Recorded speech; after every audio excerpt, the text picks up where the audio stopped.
Sarvar aka, hozirgi kunda eng dolzarb mavzularimizdan biri qaysi bo'lyapti? Assalomu alaykum.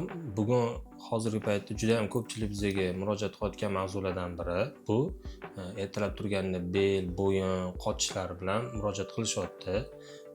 Bunga sabab hozirgi paytda u yosh emas, yosh chegarasi yo'q, yoshlarda ham, kattalarda ham bu mavzu juda ham ko'p uchrayapti.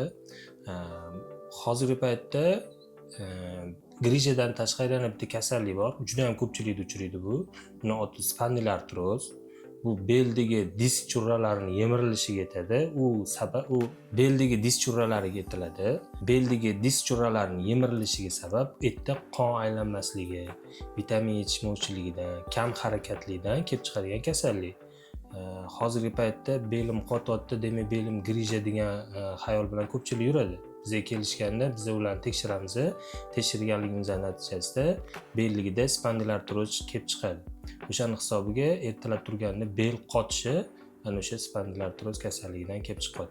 Chunki kechasi bilan uxlashadi-ku, uxlaganda inson tanasi mushaklari bor-da, o'sha tanasidagi mushaklar gipertonus va gipotonus holatida bo'lishi kerak.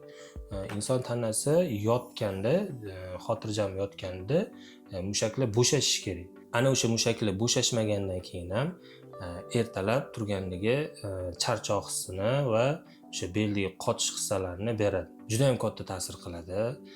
Hozirgi paytda birinchi navbatda yostiqdan boshlasa, yostiq ko'pchilik katta yostiq tanlaydi, qulay deb o'ylaydi. Aslida qulay bo'lishi mumkin, lekin u uzoq yillar davomida yotgandan keyin u yostiq bo'yinga shikast yetkazib qo'yadi.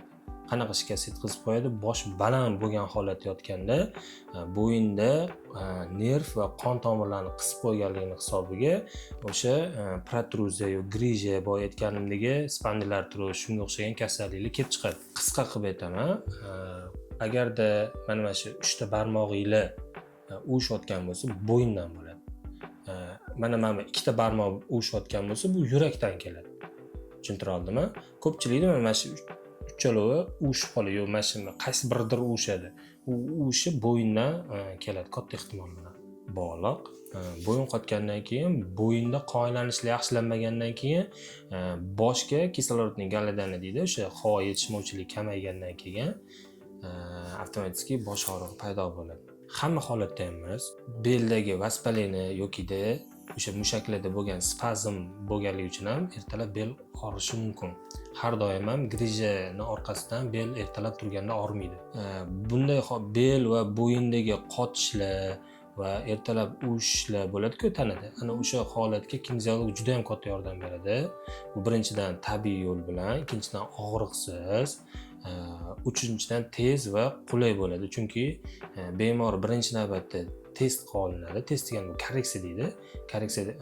Korreksiya bu mushaklarni normal holati bo'ladi-da, normal holat bo'ladi, normal holat bo'ladi. O'sha normal holatini, ya'ni mushaklarda kuch yo'q bo'lsa, misol uchun beldagi mushaklar bo'ladigan bo'lsa, belda kvadratniy mishsa bor, ana o'sha mushak ishlamagandan keyin nagruzka позвоночникка tushadi. U beldagi kvadratniy mishsa bitta o'zi ishlamaydi emas, qolgan yon atrofdagi oyoq qo'llanib ketadigan mushaklar bor. Ana o'sha mushaklarni ham o'chirib qo'yadi. O'sha o'chganning hisobiga позвоночникка nagruzka tushadi. O'zi aslida mushakka tushishi kerak nagruzka.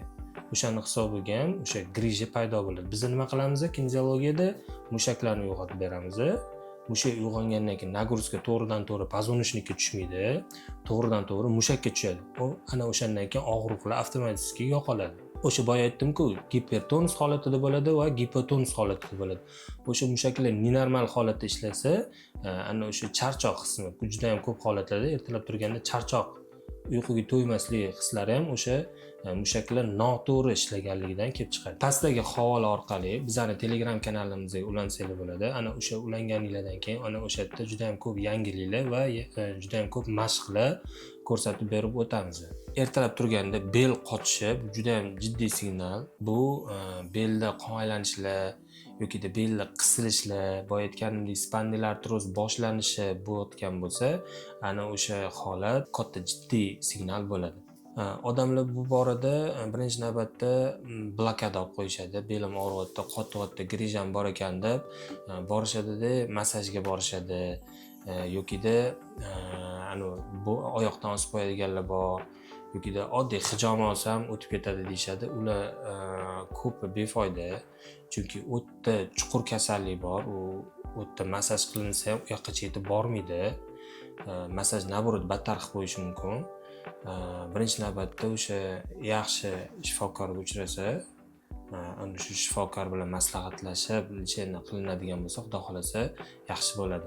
Agar sizlarda bel va bo'yinda og'riqlar, qotishlar, bezovtaliklar bo'layotgan bo'lsa, bizning klinikamizga kelinglar, ko'rigimiz bepul. Xudo xolasa sizlarni chiroyli qilib lecheniya qilib jo'natib yuboramiz.